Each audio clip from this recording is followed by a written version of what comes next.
ஒரு செடிக்கு வந்து ட்ராவல் ஆகி அந்த பூச்சிகள் போயிட்டே இருக்கும். ஸோ அதுக்காக நம்ம ஒரு மெயின்டெனன்ஸ் ஒர்க் கொடுக்கணும். அண்ட் பார்த்தீங்கன்னா வெர்மி கம்போஸ்ட் வந்து நான் இந்த பிளான்ட்ஸ்க்கு எல்லாமே கொஞ்சம் போட்டிருக்கேன்.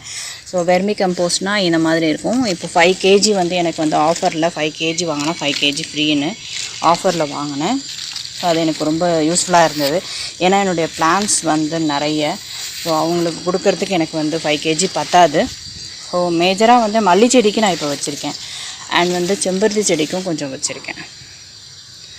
இப்போ பார்த்தீங்கன்னா மொட்டுகள்லாம் ஆரம்பிச்சிருக்கு, குட்டி குட்டியாக மொட்டுகள்லாம் ஆரம்பிச்சிருக்கு. இப்போ வந்து நம்ம வந்து மண்ணை கிளறி விட போகிறோம். நம்ம ஃபுல் கார்டனுமே வந்து என்னென்னா க்ரோ பேக்ஸ் எல்லாமே கொஞ்சம் மாற்ற வேண்டியது இருக்குது. கேன்லாம் கொஞ்சம் ரெடி பண்ணியிருக்கேன்.